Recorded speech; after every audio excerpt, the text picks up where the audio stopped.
Good day, Kabayan. Welcome to another episode of Kabayan Corner, where we discuss important topics for our fellow Filipinos, from their experiences working overseas to the inspirations they carry with them. I'm Angelo, your host for today. Today's discussion is very special because we'll be talking about women empowerment, how Filipina women strengthen themselves and uplift others in various industries.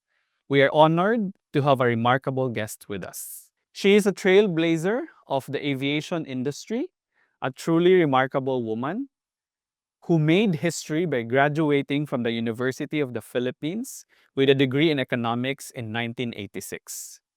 In 1989, she became the first female airline pilot in the Philippines and Southeast Asia. And by 1993, she achieved another groundbreaking milestone as the first female airline captain in both the Philippines and Southeast Asia. Today, she serves as the executive director of the Fair Employment Training and Assessment Center, or FTC, a social enterprise dedicated to transforming pre-departure training for migrant workers. Her journey inspires countless others to reach for the skies. Let's welcome to our Kabayan Corner, Amy Gloria. Thank you, Angelo. And I'm just so happy to have been invited, especially now that it's Women's Month. So this is quite special for me. Thanks, Amy, again for coming over. Before we dive into the questions, maybe for our audience, can you share a little bit more about yourself and what you do, and of course, what Fair Training Center is all about? Okay, so I'm currently the executive director of Fair Training Center. We are a social enterprise and we do pre-departure training for migrant workers. Um, Concentrating now, especially on the soft skills training for migrant workers. That's amazing, Amy. Thank you for sharing a brief description on what you guys do. It's great to hear about the work you do at FTC. Let's get started with our first question. Can you share your story of how you started your career and the challenges you face as a Filipina in a male-dominated industry? Okay, so let's go back to my previous life. I always say this when I'm being interviewed. I had a previous life. Because a lot of people, as they know me now, they know that I'm into training, but they don't realize that I started my career as a pilot Okay. in the airline. So this is back in 1986. So you know what happened in Yes. 1986. So Yes. EDSA happened and Philippine Airlines Aviation School opened their doors for the first time to women. Kasi medyo uso, 'di ba? Dahil Yes. si President Cory Aquino became president then. Correct. So when they opened it, I had applied with a few friends, and luckily I was chosen. This is sort of a scholarship program. Okay. So they only got a limited number of scholars. So yung sa klase namin, 22 lang kami, and I was the only female at that time. So when you applied ba, was it just you na babae or may kasama ka ring mga ladies na nag-apply for it? Alam ko merong mga nag-apply, pero kasi it was a very rigorous application process. So, siguro along the way baka alam mo yun, nababawasan Parang I would assume during that time, maybe iniisip nila hindi pa gano'n ka-open tayo when it comes to female students sa aviation industry, 'no? Yes. So, in fact, sinabihan nga ako, sa HR noon na, "Gusto mo bang i-delay yung iyong Ah. entrance sa aviation school and wait for another female?" But in my head, sabi ko, "Natatanggap-tanggap kayo, bakit hindi sabihin niyo sa'kin, not to wait." So, I said, "No, gusto kong ituloy." Oh, okay. Amazing, amazing. Yeah, so I did continue the training, and little did I know what kind of training it was because it was like the first, right? And um I didn't know really anyone dun sa aviation in the airline industry. Wala akong masyadong kilala diyan. So, yung training namin was semi-military. Okay, okay. Semi-military, yung you wake up early in the morning, you jog for so many hours, then you go to school, and uh, rigid. Okay. Rigid, and then para kaming yung mga kaklase ko kinalbo. Para silang, parang Military sa training, yes, yes. Oh, ako naman cut talagang short maiksi. hair, Oo, okay. oo. Yun tapos yun. So, um, ang medyo mahirap kasi nun, zero rin yung knowledge ko. As you said earlier, 'di ba economics yung natapos ko. Wala akong kaalam-alam at all. So ang kagandahan dun sa aviation school, tuturuan ka naman talaga ng Okay. everything about the basics Okay. of flying, including meteorology, yung Mm. weather and all that. So talagang aral. Aral kasi compared to my classmates na yung most of them dream nila maging Okay. piloto, Okay. dream. Marami na silang alam, ako talaga wala.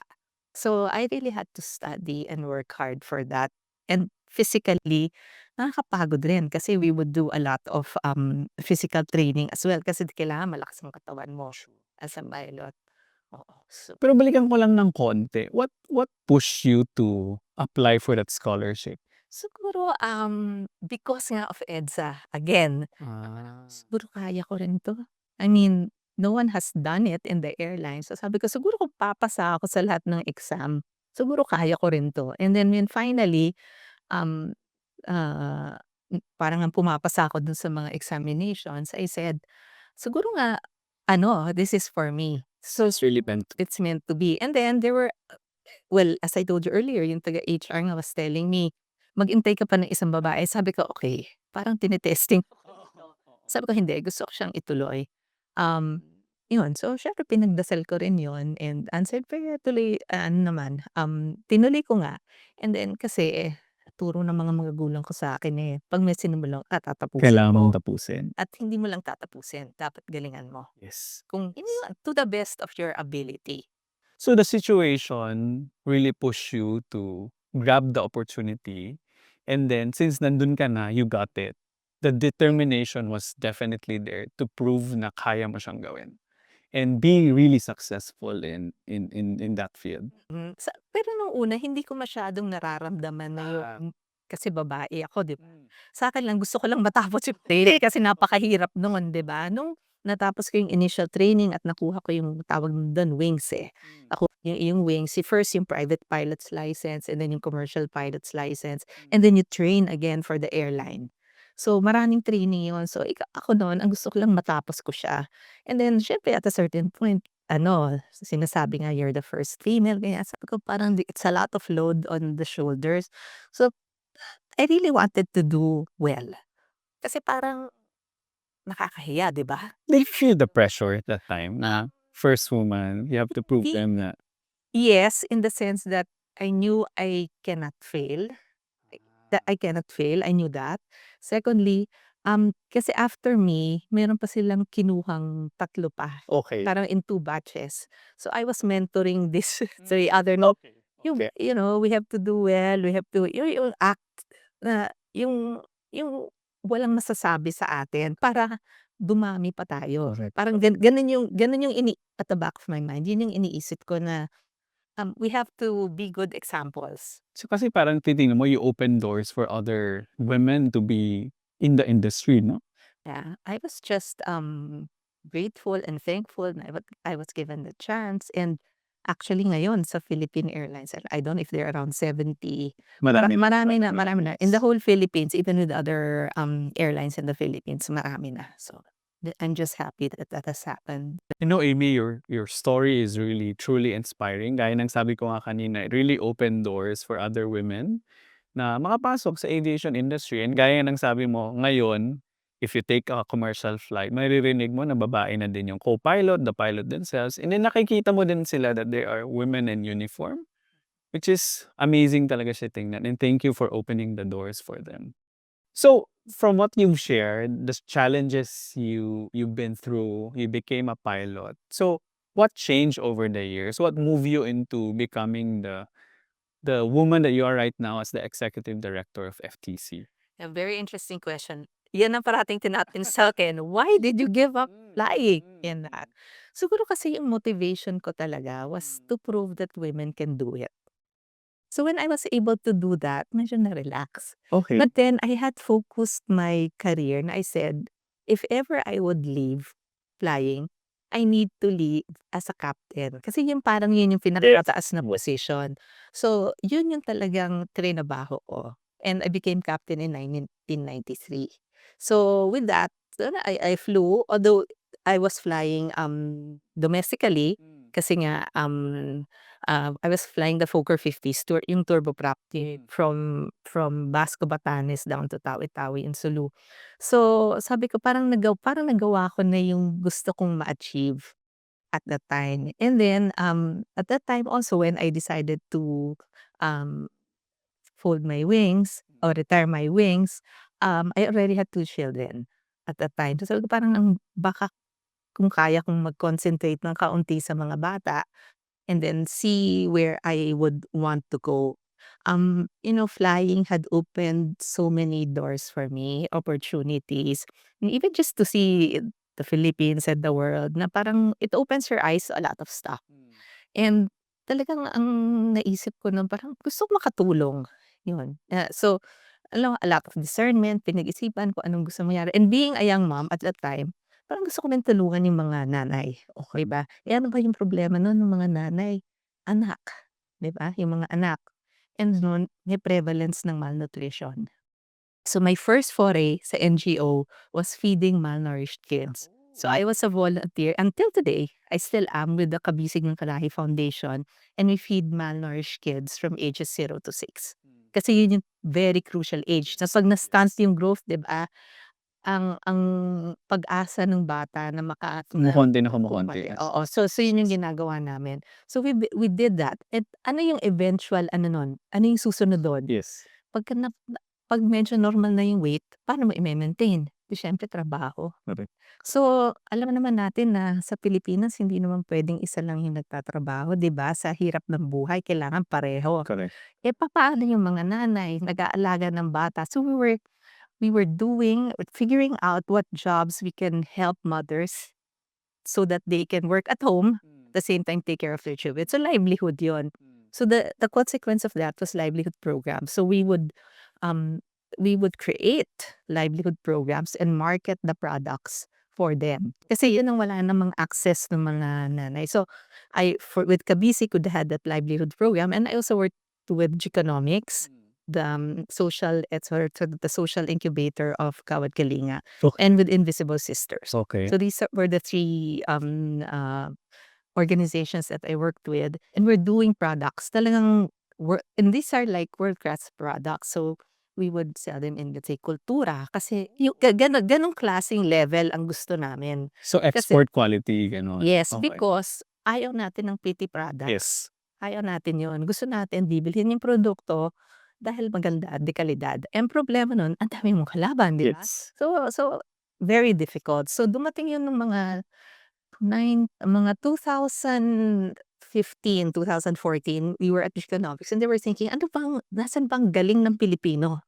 Service, 'di ba? Service. Sabi, why don't you try professionalizing this? And at 2016, I received this email na sinasabi parang may gustong gumawa ng training center sa Pilipinas for domestic migrant workers na papuntang Hong Kong. Specific yun nun. Kasi nakuha ko yung email kasi baka meron akong pwedeng ma-refer. Sabi ko, this is very interesting. Kasi parang it was aligned dun sa gusto. I think during that time, yun yung time na sobrang daming domestic helpers na pinapadala for Hong Kong, di ba? Oo, tsaka maraming issues. Okay. Ang daming issues, daming issues. So yun, dun ako nagsimula.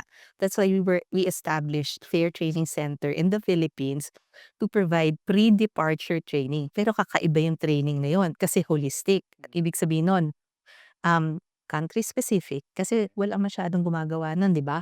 Lalo ng panahon na yon.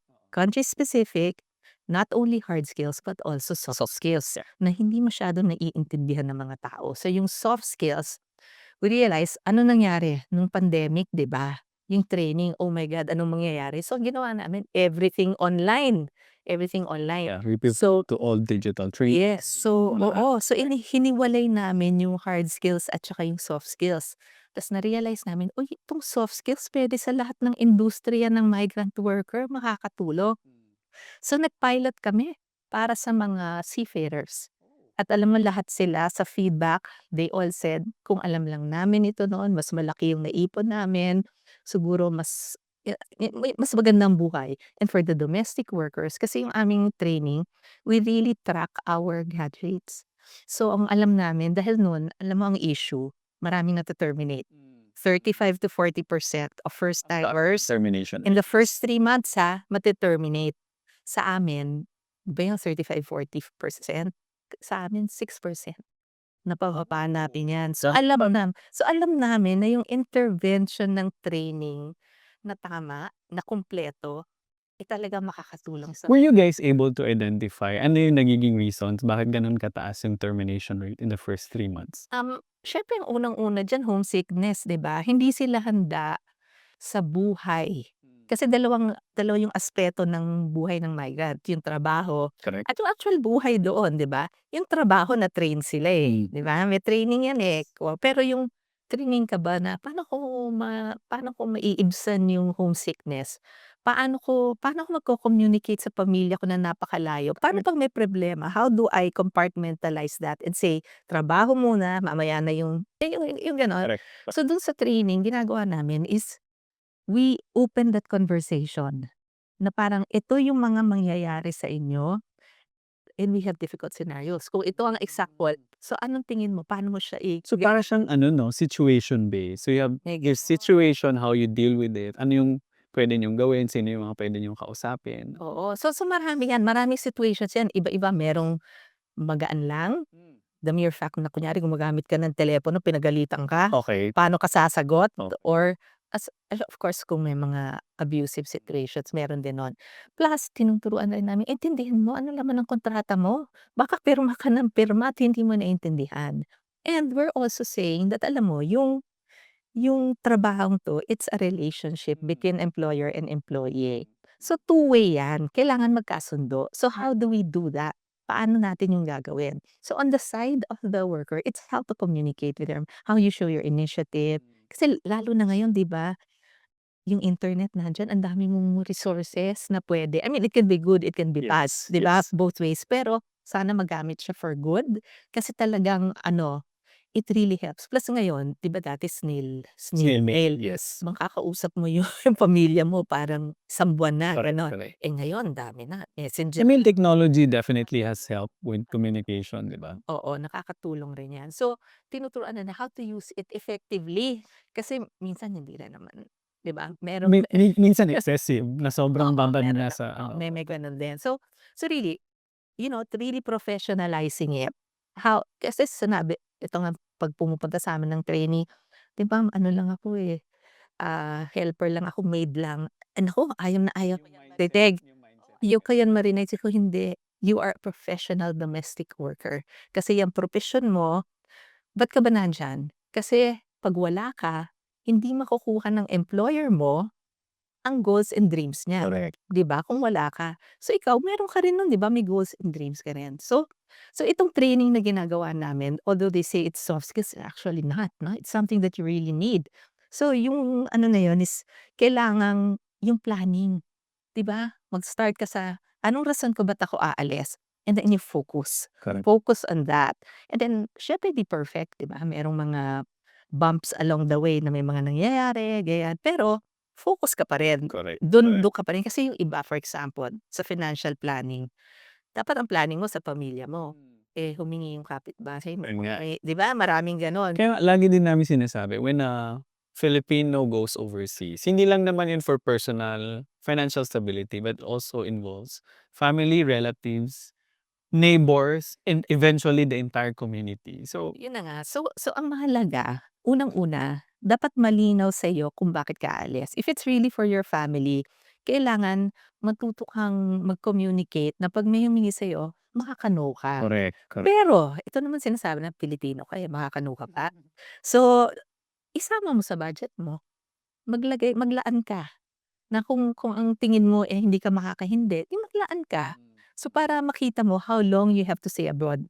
Alam mo sa amin 'no, yung 'pag nakikita namin yung ginagawang budget ng mga domestic workers, siguro 6 to 8 years para makuha nila yung lease. Ang top nila kasi education, bahay, negosyo. Yan yung mga top So on average, 6 to 8 years para ma-achieve nila yung mga gusto nila. yung gusto nila. Kasi minsan while they're doing the budget, kasi sasabihin, "Gusto ko magkabahay." Anong klaseng bahay? Gaano kalaki? Kasi siyempre the bigger, the mas stretch ka. Well, yes. So sometimes napapaisip sila, oo nga 'no, siguro maliit lang na bahay para makabalik ako ng mas maaga. Kasi nakita rin namin na ang dumadami yung umaalis na workers na maliit pa yung mga anak. So, gusto namin sana makabalik sila na at least, umabot man lang ng adolescent or pre-adolescent years kasi formative, 'di ba? Kailangan ka and, um, 'yun ang dream. Siyempre ang dream natin sana walang aalis, but the reality is kailangan umalis. Yes. So, kailangan matulungan and kailangan yung mismong worker gustuhin niyang matuto, gustuhin niya gustuhin Yung niya. willingness niya talaga na Oo, na matuto kasi yung iba tine-take yung training as compliance na lang kasi requirement. Pero like soft skills, wala namang may alam nun. Pero lahat naman sila 'pag kinuha, oo nga 'no, oo nga. Kasi nga it's something, it's not tangible correct.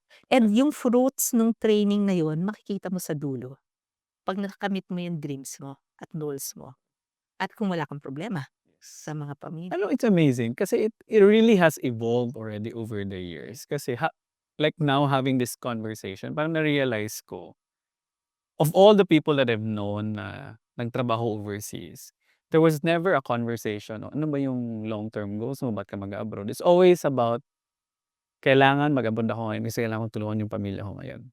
Parang very, very short term na. Pero tama din yung sinabi natin na with this soft skills training, we prepare them for the future. We teach them how to financially budget, maglaan ng konting pera if there are certain people na gusto din nating tulungan. And then, maganda din yung malaman nila na how many years ka ba magsi-stay sa abroad. Kasi yung iba mentality, 2 years lang ako, tapos babalik ako magbe-business. Surprise. Kaya nga eh, so it's a surprise. So, it's very good that you have this training pala. Okay. Oo, so yeah, so kaya nga, ang kagandahan talaga ng kasi yung soft skills marami yun, 'di ba?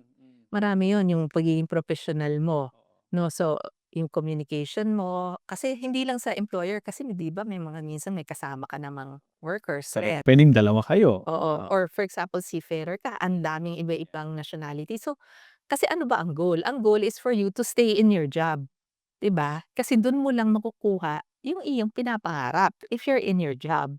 And then as we know, like for example, seafarers, you're only as good as your next, I mean for all workers, as you're only good as your current contract. Yes. Kasi kung magkasakit ka, 'di ba, it derails you. So sana makaipon ka na kahit na yung 2 years or 9 months, 'di ba, makaipon ka na.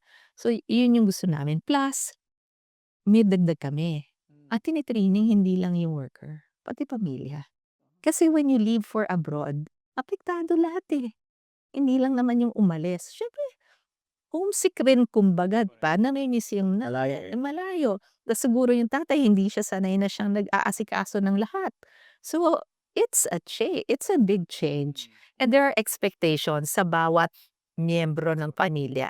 So, kailangan pag-usapan yon. Eh, ang Pilipino hindi masyadong mahilig pag-usapan ng finances, yung ganyan, yung mga ano yung duties mo, ano yung dapat yung ikaw na yung in charge dito. Sana malinaw yon para less yung conflict, para yung worker naman maka-concentrate dun sa trabaho niya. Hindi na niya iniisip yung, "Ano kaya nangyari sa ano?" 'Di ba, yung mga maraming issues na Kasi nangyayari. isipin mo ang mawawala sa pamilya niyo, ilaw ng tahanan. Kasi most of the time, it's really women on the domestic worker space talaga, 'di ba?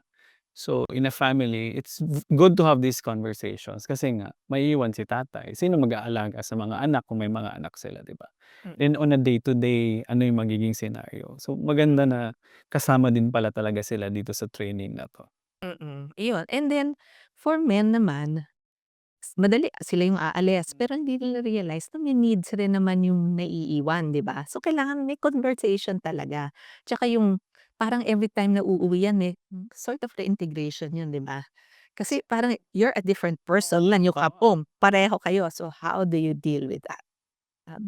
So, magandang mapag-usapan 'yun. Tas ang kagandahan kasi dun sa training namin, hindi lang kami gumawa nun. Focus group discussion 'yan with successful and unsuccessful workers and employers. Para makuha mo lahat ng sides. Kasi talaga it's a relationship. You have to face it na everybody has to be parang win-win yun, eh, 'di ba dapat? Yes. Ay, may gusto pala akong balikan muna, sorry, naisip ko kanina. You were saying kasi na, so you reach the peak of your career, pilot ka na. So parang naisip mo, "Uy, parang ito na yung ultimate na sa aviation industry for me." And then you started looking into elsewhere na gusto mong tumulong din sa iba and you were focusing on mothers. At the same time, you were a mother or you are a mother. Paano mo na-balance yun? Sobrang dami mong ginagawa that time. So, you were doing volunteering work, yung anak mo, paano mo siya Oo, siyempre medyo mahirap, medyo mahirap. And I was lucky na I have a supportive husband Okay. as well. And then I am able to afford to have a domestic worker also. And then I had my mom, Okay. Pilipinas, 'di ba? Si lola nakabantay sa ako. Tapos ang kagandahan lang kasi nun, kaya tumigil din ako magtrabaho kasi nakakauwi ako. Kasi noon nung when I was flying, sometimes I'm not there on special occasions, masakit. Kaya I feel what the OFWs feel, but I'm sure theirs is times 10, times 20 ng naramdaman ko. Kaya parang alam kong napakahirap nun. So, yun lang talagang babalansehin mo siya at saka bibigyan mo rin yung priority. 'Di ba priority mo kung if it's family time, Family. it's family time at saka pagkausap mo sila hindi ba transactional, 'di ba? Hindi yung nagawa ito, 'di ba mga nanay ganyan, eh. Checklist, oh. Well, naka-check ako, miss checklist ako. So, naka-ano yun, pero it's more of, "Kamusta ka na? Ano ba?" 'Di ba yung really showing an interest dun sa child mo. Oo, so I'm not perfect, but yun, I try my best. And at the same time, siguro naisip ko, kasi gusto mo yung mga anak mo, ganun rin yung pananaw, 'di ba? Yung to have the same pananaw na parang, okey mahalaga yung siyempre may career ka and all that, pero ang importante is yung pamilya mo pa rin. Tsaka mahalaga din nakikita nila na you're doing the effort. You've been successful in the industry itself. Nakikita nila that their mom is making time for them and nakikita din nila yung mom nila tumutulong sa iba. Alam mo tinanong ko yun sa mga anak ko, sinabi ko sa kanila, "Naku sorry kasi kung piloto pa ako 'di mas maraming benefits 'di ba?" Okey lang sa kanila. Sweet naman ng mga anak. Ah, yun so thankful na gano'n. So we talked about yung work-life balance, you being a mother before, how you were able to balance it, have that conversation with your family, and of course, the support of your family was super important. I think fast forward to now, with all the things that you're doing, and syempre malaki na din yung mga anak mo. How's your relationship like with them? And do you still have these conversations? Kaya oo, kasi open communication in our household ano yan, ah, I've I've always especially during meals 'di ba? Tsaka one-on-one, one-on-one, and you try to talk to them kasi ngayon malaki na sila. So adult na yan, 'di mo na yan puwede. Okay. 'Di ba, yung kung dapat magaling kang makinig din and all that 'no, and, siyempre nag-e-evolve rin, yung ano, so you go with the times kailangan talaga siguro as a parent magaling kang makinig. Dun mo lang malalaman kung ano yung mga issue siguro, tsaka yung hindi kasi nasanay ka pagsasabihan mo, pero siguro better makinig ka na lang muna. So what you're sharing is really inspirational, especially for our mothers out there, to really have this conversation with their family, with their kids, with their children. And it's truly empowering that you can uplift women and you continue to do it with all the things that you're doing right now. But I wanna touch on a topic as well on inspiring other women. So with your current platform, how do you intend to continuously like empower, share more, share your story to all the women out there? Alam mo, okay, so siyempre, that was like 39 years ago. So, ang dami na rin natutunan. So, sabi ko, "Ano ba yung natutunan ko dito?" Dito sa journey na ito. So, when I started doing of course, being a pilot nun, kaya ng babae. Basta they put their mind to it, kaya nila yan. Proven. Not only me, there are so many who have done it. Pangalawa, a lot of women, especially mga stay-at-home moms, marami sa kanilang ang confidence is not maybe as high because they don't earn, 'di ba? So I remember nung nagla-livelihood program kami, kumikita yung mga nanay, makikita mo nagbabago sila ha, nagbabago. So parang naturuan mo sila na puwede pala akong mag-contribute sa kapakanan ng pamilya ko in terms of financial, hindi lamang of course caring is Yeah. major. Yeah. Well, alam mo like yung isang nanay namin, anong ginawa niya na, "Ay kumikita ako pero kunyari walang trabaho ngayon." Aba nag-banana queue. at ibinenta do sa katabing nagko-construction. Oh. So, parang naging Yeah. nabuksan yung parang nag-light bulb moment siya. So, they just need to be given the opportunities, I think, to learn. Now with the internet and all that, exponential yun. Kasi you can search so many things online, 'di ba? So yun, and then, I think yun yung sa soft skills, yung sinasabi ko, mahalagang mahalaga. Um, I think it's been underplayed for so long, but I think it should be up front and center because not only for migrants, but for everybody. Actually, I was gonna say, parang what you guys are doing is preparatory for migrant workers. But in general, actually, everyone really, really Will needs it. benefit from it. Para, correct. Yes. Correct. So I'll give you one example, no? For example, there's this one trainee, no? She comes from Davao. Okay.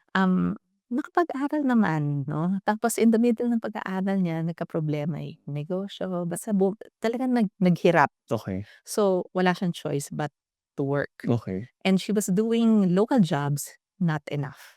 So, anong consequence is to apply and, work abroad as a domestic worker kasi yun mabilis. Kasi hindi pa siya tapos, eh. Or I'm not sure kung nakatapos siya pero gusto niyang mabilis. So, nagtatrabaho siya abroad. So, sa kanyang planning, sabi niya yung first 2 years pinambayad ng utang, ng 'di ba, yung to sustain the entire family.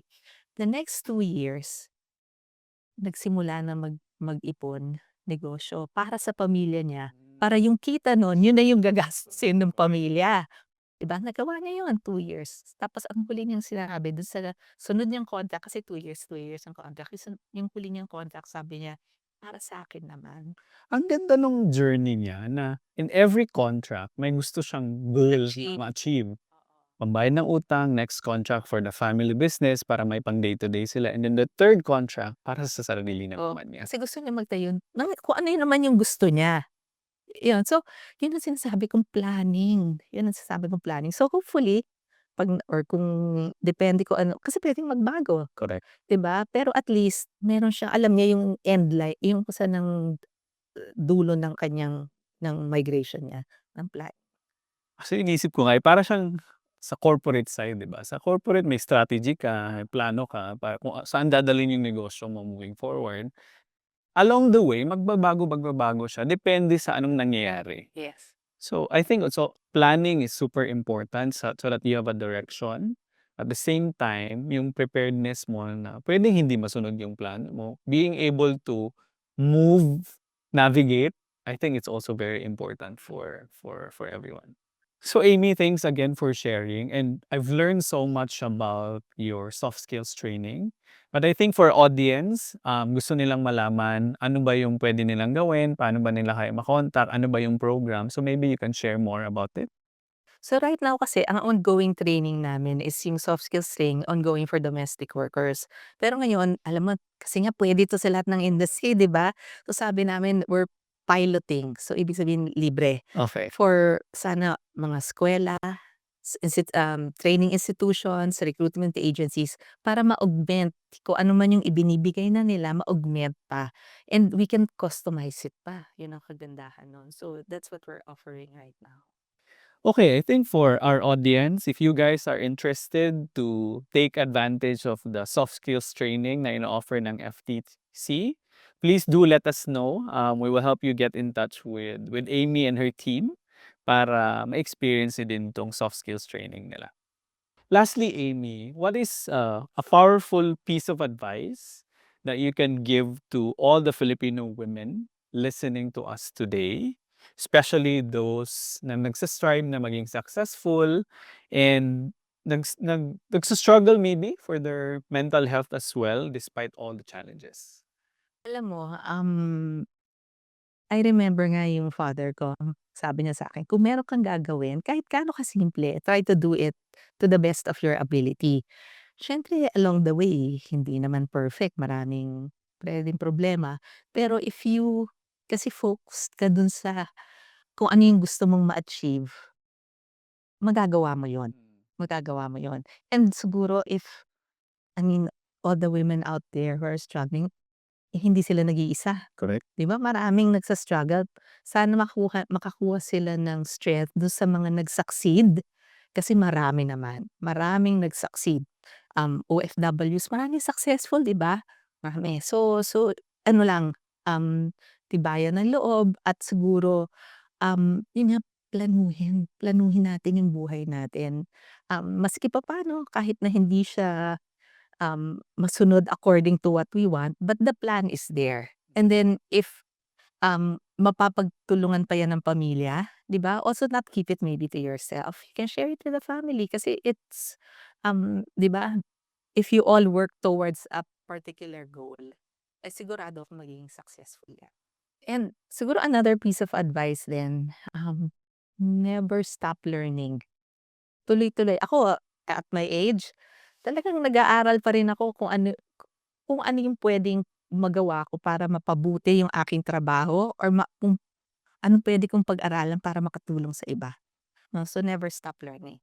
Thank you so much, Amy, for your meaningful insights and stories. That's definitely inspiring, lalo na sa lahat ng mga nanonood, hindi lang sa women, sa lahat ng nanonood ng Kabayan Corner, and you're definitely a living proof na kaya siya ng mga kababaihan. Kaya siyang gawin as long as you put your mind into it, focus, and then be very open. Kung hindi man successful yan, meron ba tayong pwedeng gawin, and draw some inspiration from the success stories of other women. Again, maraming maraming salamat. Thank you for inviting me here and for, having me share my story. Thank you. Thank you, Amy. Thank you. To all our listeners, I hope you find this episode very inspiring as I did. Don't forget to subscribe to Kabayan Corner for more empowering conversations. Salamat mga kabayan.